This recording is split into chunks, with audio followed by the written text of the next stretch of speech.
Okay, and without further ado, I am happy to announce our presenters. So first is John Almarode. John is an associate professor of education at James Madison University. Prior to his academic career, John was a mathematics and science teacher in Augusta County, Virginia. John and his colleagues focus a lot of attention on the process of implementation, taking evidence-based practices and moving them from intention to implementation. His work has been presented to the U.S. Congress, the Virginia Senate, and the U.S. Department of Ed. Nancy Frey is a professor in educational leadership at San Diego State, and she's a teacher leader at Health Sciences High and Middle College. She's a credentialed special educator, reading specialist, and administrator in California, and a member of the ILA Association's Literary Research Panel. And Kierstan Barbee holds a doctoral degree in educational leadership and literacy from the University of Houston. She has almost 20 years of experience in pre-K through 12 settings. Kierstan has served as a secondary ELA teacher, academic coach, and professional development supervisor in large urban districts. Through an emphasis on relationship building and human-centered design principles, Kierstan coaches principals, teachers, and district leaders on practices that promote equity and student agency in learning. And with that, I will turn it over to our presenters. All right, so we are going to get started. So as part of this teacher clarity, we like to talk about games. And Nancy really talks about this idea of content before connection. And so we're going to make this hour where we're talking about teacher clarity. We want to make it as nice and homey as possible. So if you could, in the chat, what is your favorite childhood game? And we put a lot on the screen for you to choose from. You can choose others. And someone did Mousetrap the other day, and it's one that completely slipped my mind. I loved it. Clue, Yahtzee, Pictionary. Sorry was my favorite. It helped me understand sarcasm at an early age. Candyland was great. I don't see anyone doing Pretty Pretty Princess, but that was also a house favorite for me. I love when people say Monopoly. I don't understand how people have the longevity to play that so long. But as we look at these games, we see that games are an important part of development. And one of the biggest challenges of learning and playing a game is really not knowing the rules. A lack of clarity about chutes and ladders was really difficult, and a lack of clarity about Settlers of Catan made it essentially like impossible. You wouldn't ever win. I love the Uno one. That is great as well. And so as we go into our next slide, we want to start off today really thinking about how games and clarity work together. And so in a board game, you have clear goals. Every game that you play has goals and rules that outline how you're going to play and what's expected of the players, right? In Connect 4, we know what exactly we have to do in order to be successful. And then they have winning conditions, okay? So you think about Connect 4, I'm gonna just use that all the way through. We clearly know what it's like to win. I have to get 4 of my little checkers in a row in Connect 4.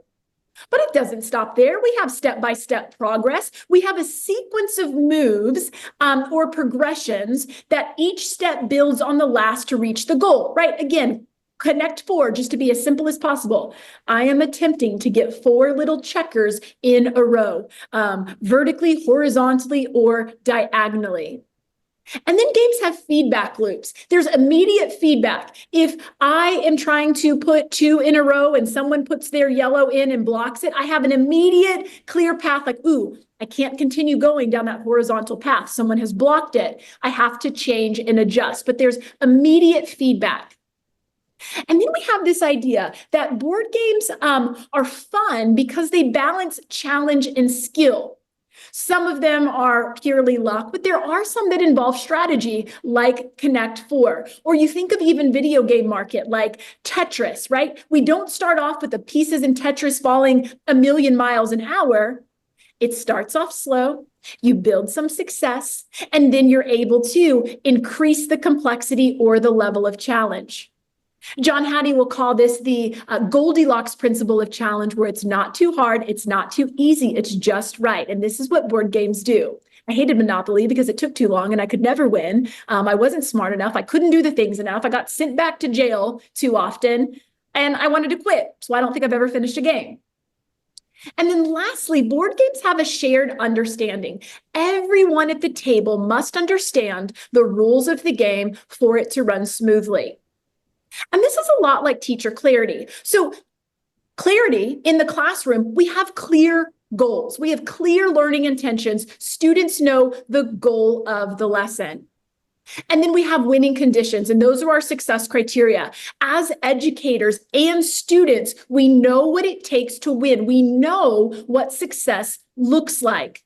I've got to put 4 in a row. I've got to be able to label the figurative language. I've got to be able to plot the quadratic function, right? We have these clear-cut criteria that allow us and students to say, oh, this is the winning condition. And then we have learning progressions, right? Those sequence of moves. We break down complex skills into easier, more digested, scaffolded buckets that allow students to move from their current level of understanding to the grade appropriate standard. And then probably my favorite, classrooms offer feedback loops, right? We know where we're going. We know where students are now when we're able to give feedback through the multiple opportunities that we're going to give students to show what they learn. John Almarode will call these opportunities to respond. In the course of a 50, 60-minute lesson, how many times are we checking in on learners, what they're making, saying, doing, writing, that's showing us where they are in their learning so that we can do something different? And then like board games, we want engagement through challenge. We want to offer appropriate challenges with clear guidance, allowing students to struggle, but not to the point where they give up. We're balancing that perfect Goldilocks challenge, essentially, that allows students to have both productive success and productive failure as they move forward in their learning. And then ultimately, all of this is anchored in a shared understanding, not just like, what does it look like to go to school, but what is it like to adopt that identity of a true scholar, right? It's a shared understanding of the learning intentions and success criteria, the expectations of a classroom. And we really, through all of these things, foster a positive classroom culture where students feel safe, they can take risks, they feel confident, and they're able to do this in a collaborative space. So, as we think about our big ideas around clarity, these are going to be the 4 big functions of teacher clarity. Throughout this today, we are going to dive into these a little bit more deeply, but clarity helps us make informed decisions around what we're teaching. If we know what we're learning and we know what success looks like, then we know when learning breaks down, and it allows us to make informed decisions for our learners. Clarity demands that we keep the big picture in mind. As educators, sometimes we got to do recess duty, bus duty, grades, all of these little things somebody's throwing up in the hallway, and we forget kind of the big picture of learning. And clarity demands that we keep the big picture in mind. So we're able to see, as John Almarode will talk about, we're able to see our milestones, but we pay attention in the moment because our moments inform our milestones. Clarity also allows us to integrate optimal teaching and learning experiences at the right time. So again, we're not just pulling whatever activity off of whatever website, but we're making intentional decisions about the experiences that we craft and design for learners. And lastly, when we think about the function of clarity in the classroom space, clarity tells us what evidence we must generate around teaching and learning.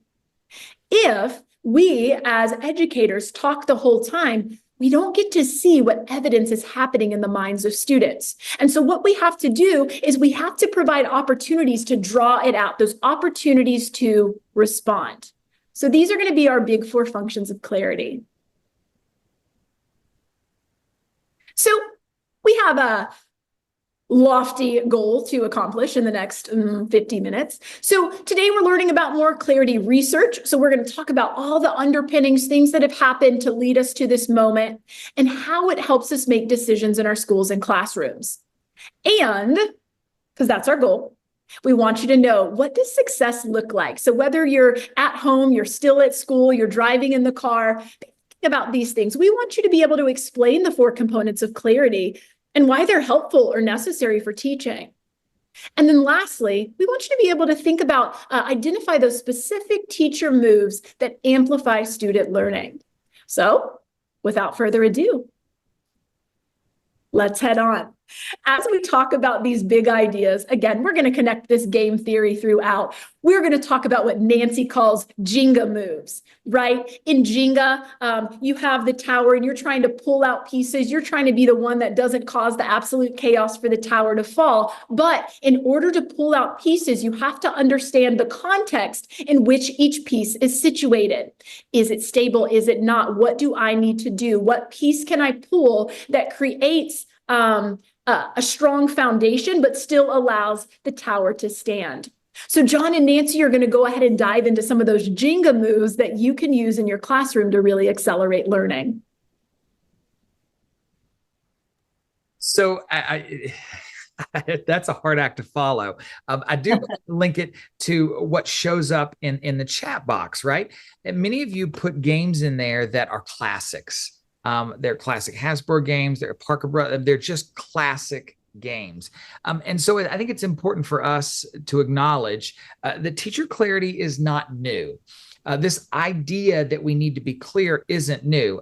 For example, just as a reference point, when we were working together on the success criteria playbook, one of the coolest things is to trace back and find when the first mentioning of success criteria popped up in the literature. It turns out it showed up in 1968. 1968. And what's fascinating is it was a set of success criteria. The word success criteria was used in 1968 to describe appropriate ways to describe competencies in CTE. Yeah, success criteria for success criteria. Clarity has a very similar history overall. So let's take a look at the 5 historical markers of clarity and when they first arrived on the scene. Even though the legendary meta-analysis on clarity popped up in 1990, it was in 1971 that the conversation started about effective instructional principles, the Rosenshine principles. You may be familiar with them. It turns out one of the items on that list was clarity, but it didn't get a lot of attention. It didn't get a lot of attention at all. In fact, if you read the original 1971 publication, there is a way to make an inference, and I know we have to be careful with this, that clarity was one of those things that was assumed or was so inherently obvious that they didn't consider it a big deal.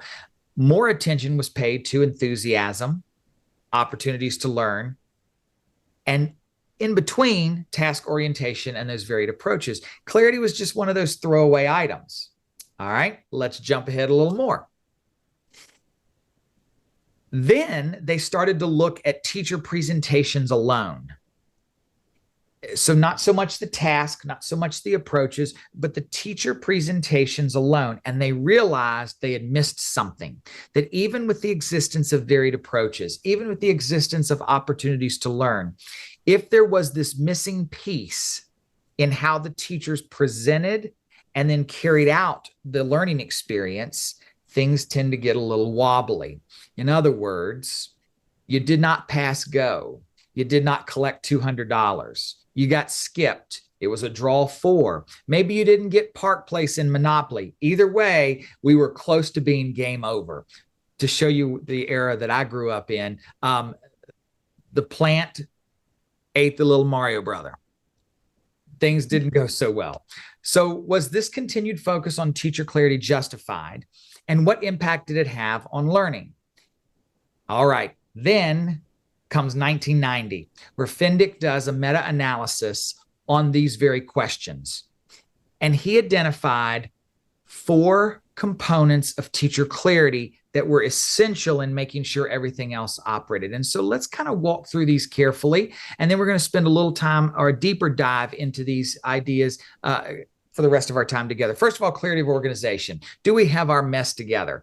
Organization can be something as basic as how we organize our classroom, but also can be as fine-tuned and nuanced as, do we have the sequence of the learning organized in a way that aligns with how students learn?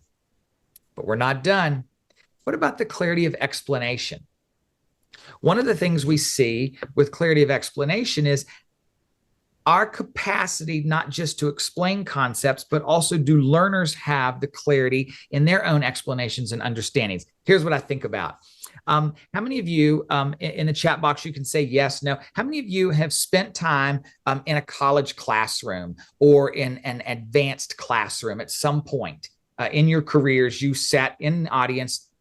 Yep. And how many times was the person that was leading that particular event someone that was either eminent or high up in their field? It could be the Haydn Planetarium and you were listening to Neil deGrasse Tyson. It could have been a college classroom where you were learning from a professor of Russian literature. All right. Now, on a scale of 1 to 10, how well did they explain complex ideas? 1 being not so good, 10 being great. Cheryl was very fortunate.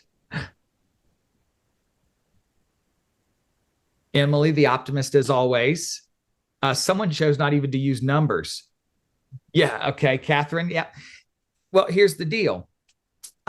Clarity doesn't just involve how we organize, but it also involves how we go through explanations, how we engage in conversations, and how we make sure learners truly grasp the concept at hand. But we can't stop there. Let's go next to examples and guided practice. I was in a classroom the other day and a teacher was using a packaged curriculum. This is not a criticism of the teacher, but it highlights the clarity of examples. The teacher was using a packaged curriculum. The learning experience was on the board, the learning intention, the success criteria were there. She did an amazing job of introducing the concept to the learners. But then she used the examples that were provided to her in this scripted or programmatic curriculum.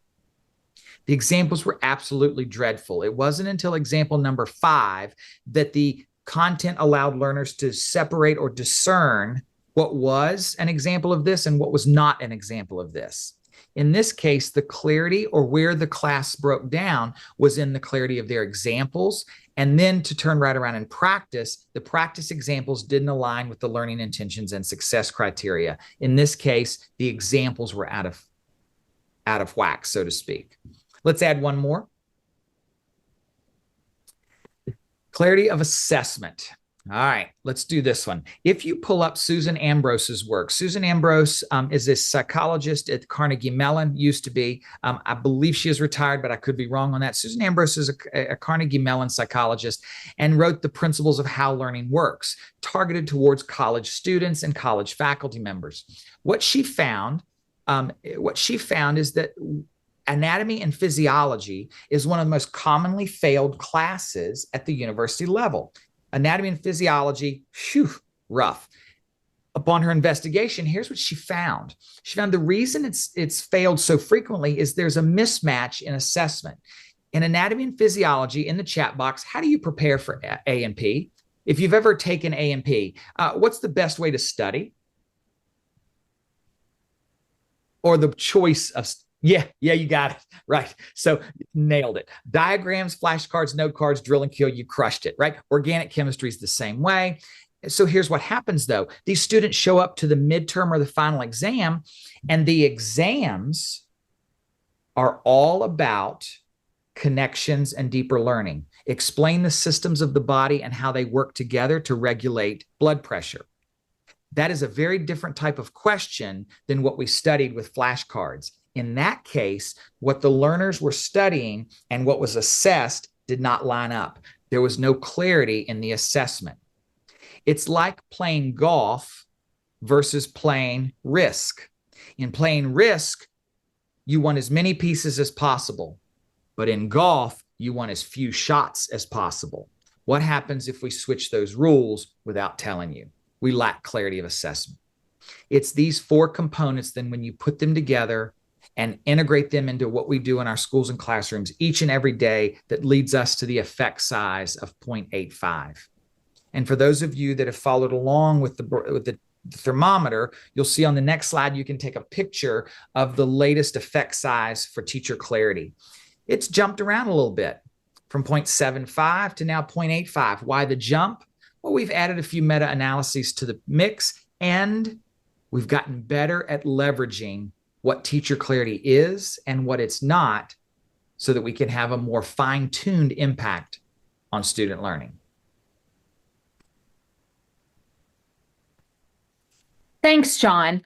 And what you'll find in the teacher clarity, what we like to call the anchor book, is especially an organizational system that highlights each of those 4 components that John just talked about. And so we're going to dive down into chapter 3, which is about clarity of organization of learning. And when we think about organization, we think about it from 2 directions, 2 intersecting topics that affect one another. One is around instructional design, as John and Kierstan talked about earlier, being able to line up the information in such a way that it makes sense and it sparks cognition. You may know a whole lot about plate tectonics, but you can't be random about how it is that you're lining up that information. What are the key things that students need to know? These are sometimes called threshold concepts. What are the key things that students need to know in order to be able to deepen their learning? So we've got to have it lined up in a certain way, and we need to couple that with lesson design that makes as much sense as well, that allows for those tasks and those experiences to occur in ways that help students by modeling what this looks like, by making sure that there are lots of opportunities for guided practice, for ensuring that there is collaborative learning that happens as learners learn from one another, and that they have opportunities to be able to engage in independent learning to go even deeper with all of that. So instructional design and lesson design can't be separated from one another. In order for each to work, the other has to work as well. Again, more Jenga that's happening. Now, here's the thing. As experts in our subject area, we often know exactly what it is that we want to accomplish. It's all very clear to us, but this might be the view for our students because they don't know where it is that we're headed. They don't know how it is that we're lining up all of this information. That instructional design piece, where you're identifying what those clear learning goals are and you're aligning them to not only the standards, but to the activities, the assessments, and the resources, is absolutely essential. The path needs to be clear for students. When we're presenting new material, we recognize that new material is being presented. We signal that to students, and we make sure that they have lots of opportunities to be able to interact with those concepts and those skills. In addition, we always have to be considering what those levels of student engagement are. In particular, that we're making sure that there are interactive tasks for students to be able to engage with and to be able to consolidate their learning, that we have scaffolded opportunities for practice, and by the way, that we fade those scaffolds over time, and that students and the teacher have lots of opportunities to be able to give feedback to one another. Importantly, remember that feedback is not a one-directional experience. It isn't feedback from the teacher to the students. But if we are gathering evidence, if we're generating evidence, as Kierstan noted earlier, then we're getting feedback as well. What's landing? What's not landing? Where do I need to be able to slow down and perhaps reteach? where can I speed up along the way? That feedback is just as important for us as it is for them. And so our instructional design needs to be able to allow for those conditions to be able to emerge. Now, when we talk about organization, it's not just about having the pieces. Simply having all the pieces and the board for a chessboard set is not the same as playing chess. You can have all the pieces, but you have to know how and when to be able to use those. And so that's where lesson design comes into play, instructional design as well as lesson design. And again, lesson design, you can look at the effect size there. It has the potential to really be able to speed up learning. When the instructional design and the lesson design are aligned and organized, learning takes place at higher rates. When we talk about the lesson design piece, we talk especially about a gradual release of responsibility as an instructional framework. It is an intentional framework, and there are 4 instructional moves that are associated with that. Focused instruction, when we're doing that modeling of expert thinking, making sure that we're engaging in the noticing that we need to do to be able to determine what those next instructional steps are going to be. It's also about making sure that there's guided instruction that's occurring, especially when we think about scaffolded instruction, often occurring in the form of questions and prompts and cues.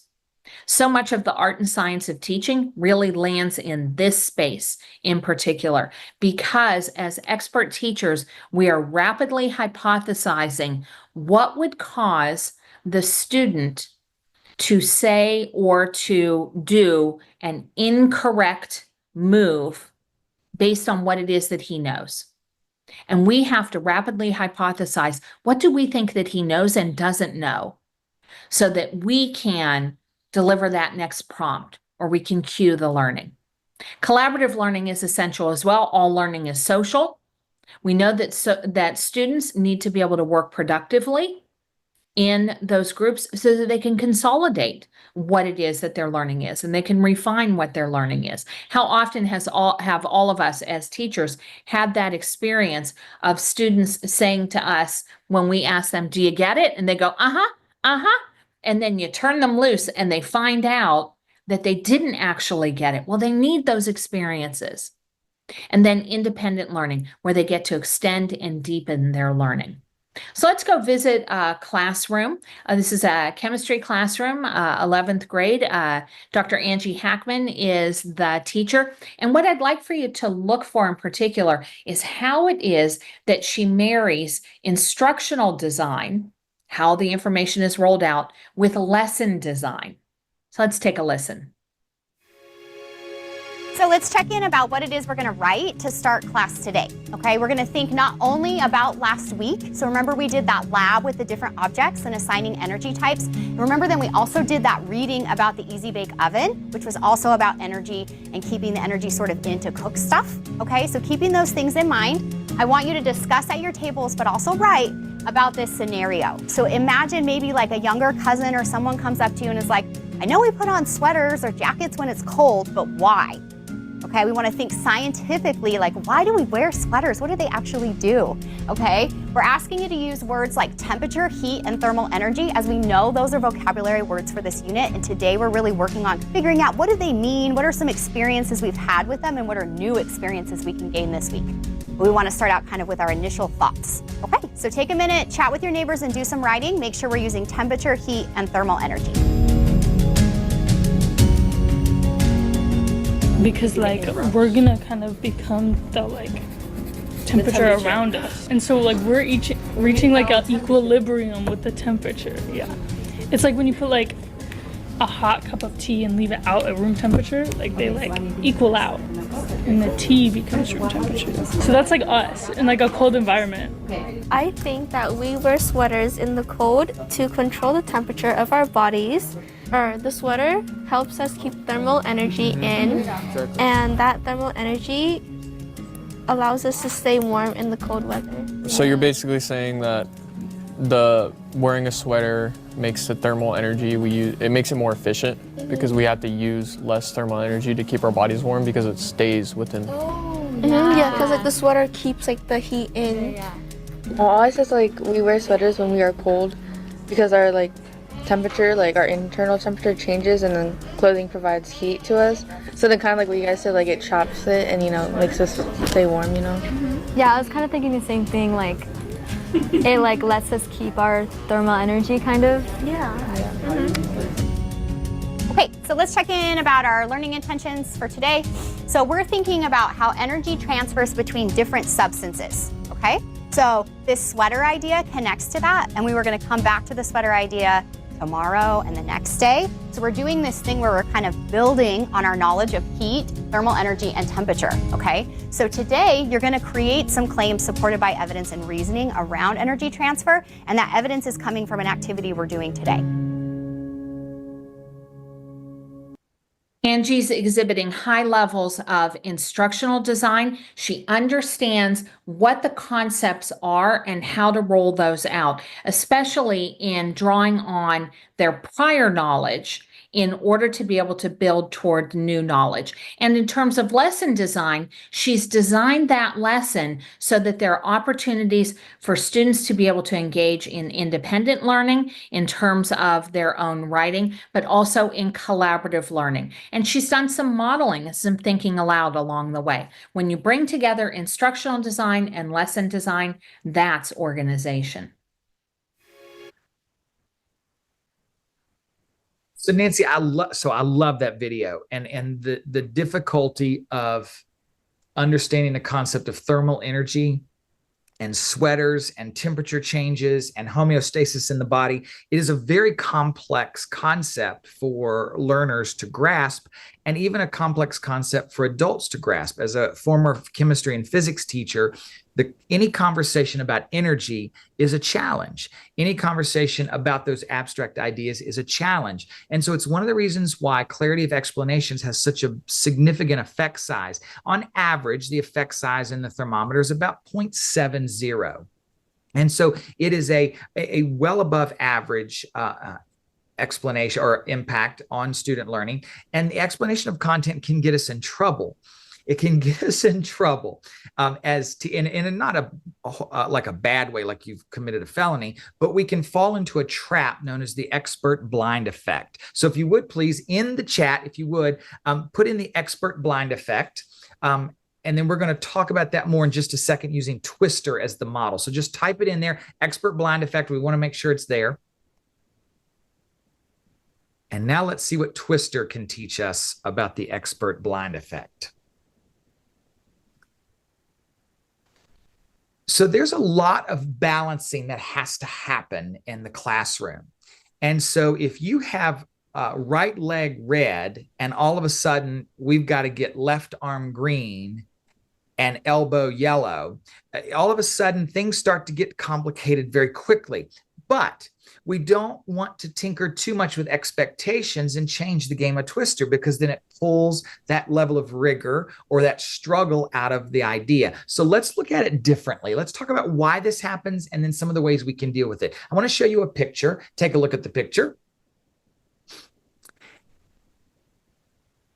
This is what it looks like to individuals that grasp something. So if you understand the conduction of heat, if you understand convection, if you understand thermal energy, if you understand symbolism, if you understand change in life cycles, if you understand denominator, all of those concepts that we have to grasp, if we understand it, it gives us a clearer picture, or we have a clearer picture of what's in front of us. So any phenomenon that we see, we can quickly identify and delineate what's important, what's not important, what is lit, what is unlit. It gives us a much more focused view on what to take into account when we observe the scene.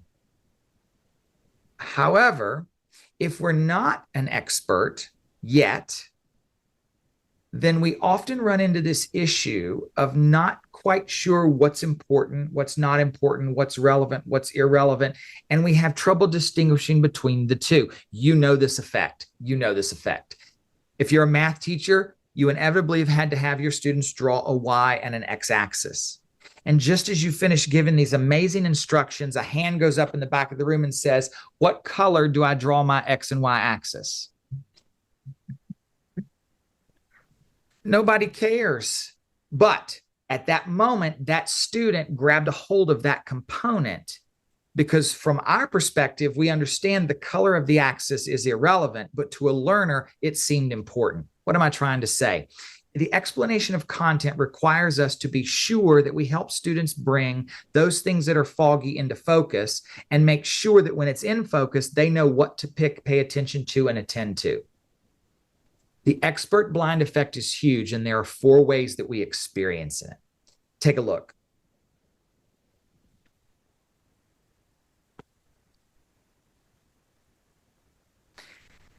If I'm experiencing the expert blind effect, or I have the expert blind spot and it's about to jump up and grab me, then it's quite likely I don't see the steps students must learn, because for me, it's automated. It's tacit knowledge. I just rock and roll right through it. And so I'm up at the board, I'm doing something on the Promethean board, and I skip 3 or 4 steps because I just inherently do it, but my learners weren't quite there yet, and they don't see the 3 or 4 steps between A and F. They wanted to do B, C, D, and E. We also run into the issue of where students are going to have trouble. I was in a conversation this weekend with a pediatric anesthesiologist, and we were having a conversation about struggle. And I asked him about a moment of struggle. And what's interesting is it wasn't necessarily a moment of struggle for him. It was a moment of struggle in which an instruction was given, and a fellow or a resident heard the instructions, but the attending physician did not anticipate where that resident and fellow would have trouble in the procedure, because the attending would not have that same problem. And so there was a misprediction about where the hangup would be. At no point was anybody's life in danger. At no point was it critical. It was more of a conversation about, oh, I didn't think that would trip you up. Now I see why, and we taught. Underestimating how long a task would take. Oh my goodness, my students are teaching their, Nancy, Kierstan, my students are teaching their lesson plans because we're nearing the end of the semester. And it's always interesting to me to see student lesson plans. Mine are juniors. They're juniors in teacher ed. You see their lesson plans, and they're like 6 different activities with transitions for kindergarten and science. And I just giggle because, and I don't correct them. I don't tell them they're wrong. I make them justify it, and then I let them go do it. Because I need them to understand that when you tell kindergartners to go to the water table, you've got to allow for 38 hours of time for that to occur.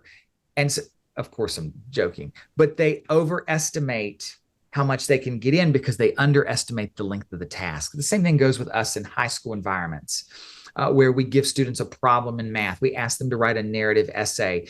We ask them to analyze a primary document. We underestimate. Last and certainly not least, we keep piling it on because we think they can handle it because we can handle it, and it causes a problem. These are 4 areas that show up and cause problems if our blind spot gets in the way and it disrupts our explanation of content. So how do we do this? One of the things we need to make sure of is that we monitor pacing and reinforcement. How are we pacing out our explanations? How are we pacing out the concepts? We need to stick tried and true to students' working memory and cognitive load capacity. There's a great research study out there that looks at clarity and its connection to cognitive load. It's amazing.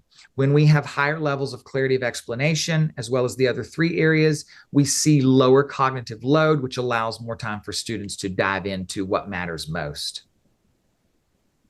But there's an issue here too. We can't oversimplify. And to ensure that I'm practicing what I preach, enough said. Let's talk about high expectations. The other part of this with explanations is we cannot rob students of the opportunity to engage in academic content. This is one of the very specific examples of this. Clarity of explanations, yes. But the elimination of academic content because, well, they can't handle it, they're not experts, that's where it gets us in trouble. I'm going to show you two charts. And these are behaviors of individuals that engage in high expectations and individuals that use low expectations in their teaching. I'm going to give you just a second to read through that.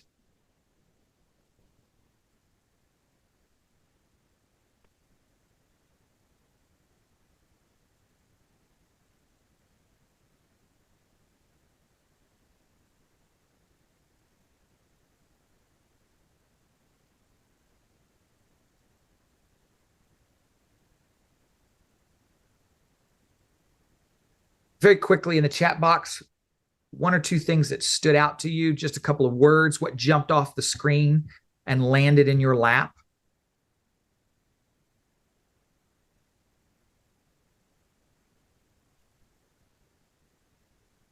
Thank you, Melanie, for getting us going.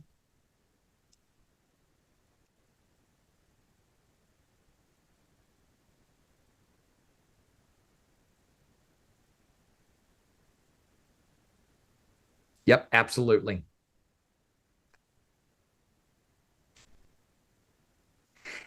For me, it's that differentiation statement, the idea that high expectation teachers differentiate the pathways, low expectation teachers differentiate the evidence that they're going to accept. Those are very different ideas. Carol Ann Tomlinson, of course, said you maintain the same success criteria, you just differentiate the pathway to success. The item in blue comes from Carol Ann Tomlinson. So how do we blend these two together? What we're going to do is take pacing and reinforcement, high expectations, and marry them together. When it comes to pacing and reinforcement, here are some guidelines. These are things that are going to line up with high expectations. In other words, we're not going to change the layout of the twister board. We're not even going to change the spinner and the options on that twister board. Instead, we're going to change the pace, and we're going to allow people time to get located on the twister board.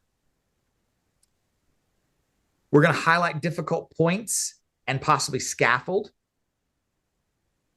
We're going to answer questions if they don't know which is left and right.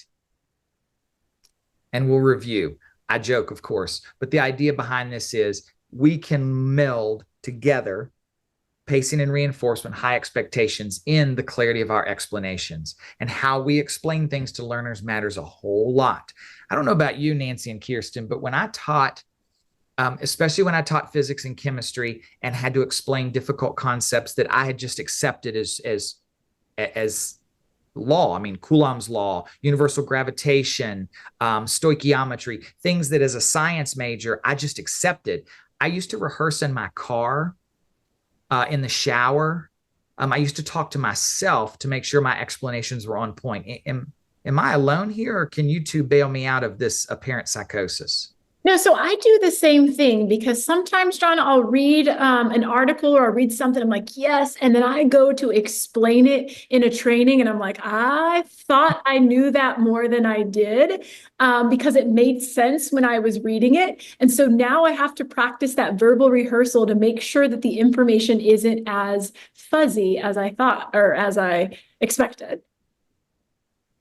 Absolutely. I've had the same experiences too, Kierstan, in being sure that I knew something because I had read it. And then I realized when I went and talked to somebody about it and they started asking me questions that I'd be like, I'm not sure I really know that. And certainly I think we've all had those experiences as educators too. We explain something and then a student asks us questions and it causes us to be able to go, okay, what do I know and not know about this? What do I need to do next? And I think that leads us into the third element that we're here to talk about, which is around examples and non-examples in particular. Clarity through examples is another essential foundational piece of being able to achieve teacher clarity. Some things that we know about examples, and certainly the science of learning field is vast and deep. And examples and non-examples are a prominent part of that rich research base. We know, for example, that examples and non-examples, sorry for using the word example in 3 times in one sentence, now 4 times in one sentence, is that they can reduce cognitive load. Cognitive load is your bandwidth, how much you're able to take in at a particular time. When you leverage examples and non-examples that make sense to your audience, it reduces their cognitive load, in other words, expands their bandwidth a bit, because that's familiar and they can attach this new information to this familiar experience and so on. And that, by the way, helps to be able to support schema development. When we talk about schema is the ability to have lots of related concepts and skills that are all attached to one another, so that when you pull on one, it's kind of like pulling a thread out of a sweater. When you pull on one idea, a whole bunch comes along with it. Your schema is rich and deep with a number of different things around your content, for example. I have to say, though, that when John talks about things like stoichiometry, my schema is not so deep at that point. I have fewer skills and concepts that are related to that. The thread that I pull out of that sweater is going to be quite a bit shorter than the thread that I pull out of some of the other things. Like, for example, I'd love to talk to you about phonics, for example. I know a lot about that. I've got a richer schema. When we use examples and non-examples that make sense to our learners, it also helps to model for them their analogical reasoning, their critical thinking, their verbal reasoning that they need to be able to engage with. Your ability to be able to create analogies is one of those higher order thinking skills. And when we use them, we help to model for students how that happens. Non-examples also have a prominent place in the research, especially because non-examples help to promote the discrimination between 2 similar or coordinated concepts. Earlier today, when we talked about examples and non-examples, we referred back to some work that we had previously done on learning intentions and success criteria. They are related to one another, but they are also different from one another. And non-examples can help to be able to highlight what some of those differences are. So just some things to keep in mind when using examples and non-examples. Make sure that they're authentic. Make sure that they're highly contextualized. They need to be familiar to students. That's why one of the many reasons why it's so important to know your students and know the assets that they bring, because that allows you a much wider array of examples and non-examples that you can pull from. You do want to have a diverse palette of both so it's ready to go. Because you know what? An example that you used in 2nd period may not land with the same effect in 4th period. And so you need to have kind of some bench warmers there. You need to pull some more examples off of the bench when one example doesn't work. Make sure to scaffold those examples. The examples that you want to offer should gradually increase in their complexity and their nuances. And we're always thinking about their active engagement. So, for example, when Dr. Hackman had students writing about sweaters and what they thought might be the way that sweaters work from a science standpoint, what she also created were opportunities for them to be able to interact with one another, to talk about those examples, and to be able to encourage that classroom discussion that's so important, because we make connections when we interact with others and when we listen to those interactions with one another.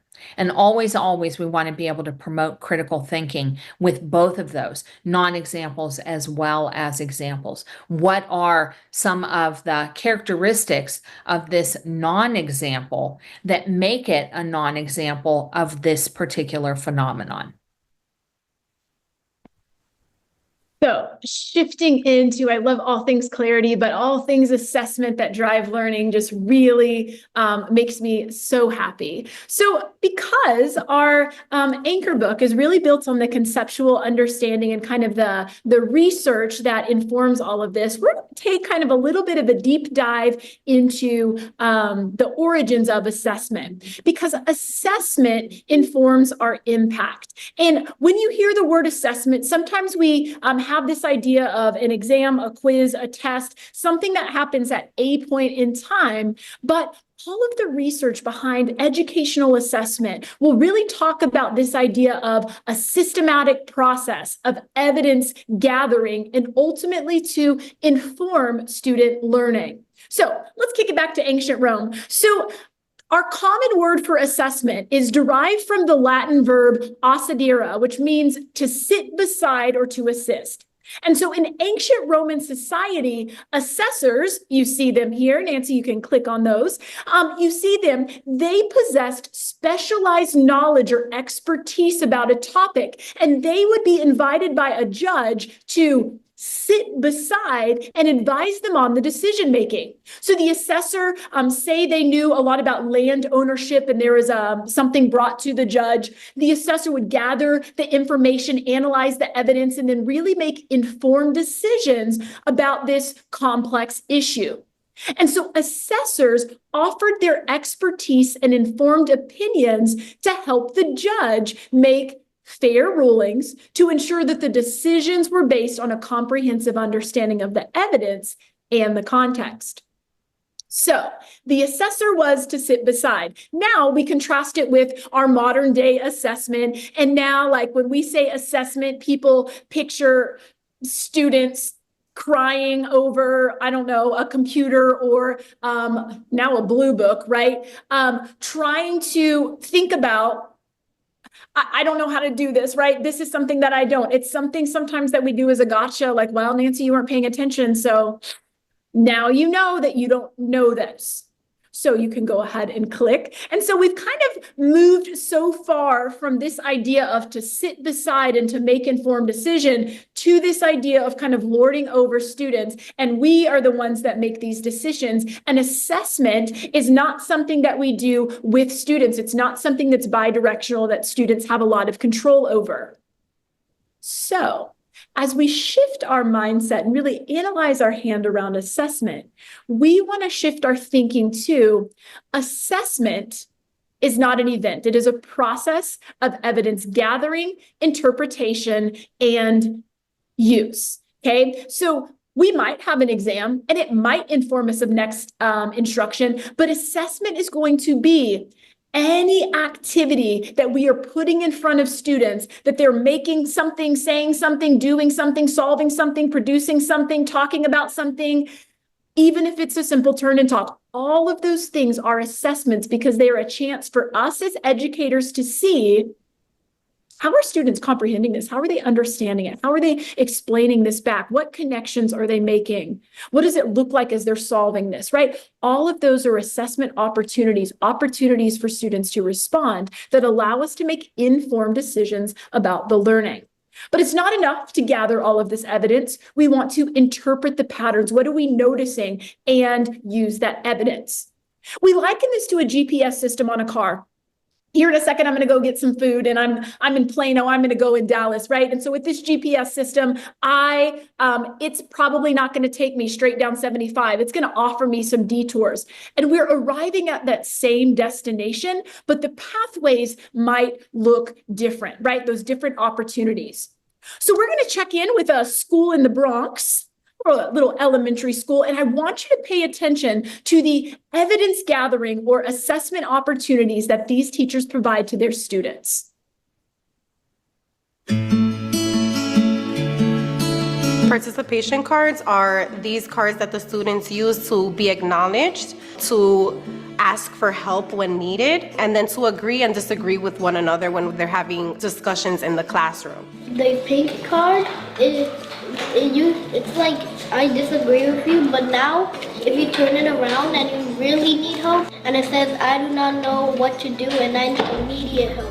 So when we have a quick check for understanding, they'll flash their cards. So if they all had a consensus, they can agree on why they found the answer and support it. Now, if there isn't a consensus, you'll see some students flashing up, I disagree with you. And then that's where the conversation starts. When they say DC1 flash, you open and show your answers and see if we get a consensus. What? And if we get a consensus, we're gonna share how we got that answer. Do we agree that it's 83? Or do we disagree? It's not. Mariella, what do you think? I think it's not 83. About Amanda and Opal experience sorrow. Soraya? In the text, Miss Franny said that most kids have it experience. I think it's important for them to know what a consensus is so they can understand that as a collective, they all got the same correct answer. So that means that they all understood what was happening in the text and they had comprehension.